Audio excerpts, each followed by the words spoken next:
Hello everyone, I hope you are all doing well. Today I'm going to talk to you about a very interesting topic. The images you see on the screen are MRI cyst images and contrast images. The first image you're seeing is from the arterial phase. Notice how beautifully the arteries are displayed here.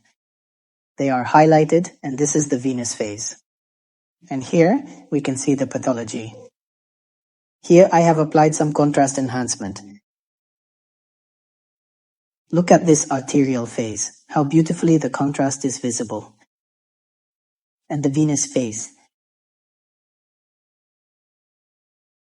Here in the arterial phase, when we administered the contrast, please pay attention to this area. In the venous phase, the pathology here is managed a bit more compared to the arterial phase.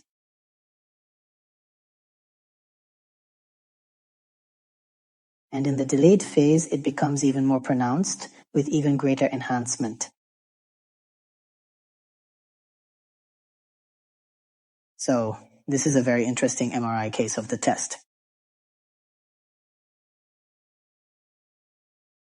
Please notice here, this is the vein. See, this is the arterial phase, and this is the venous phase. If you liked the video, please share it with others. Thank you, everyone.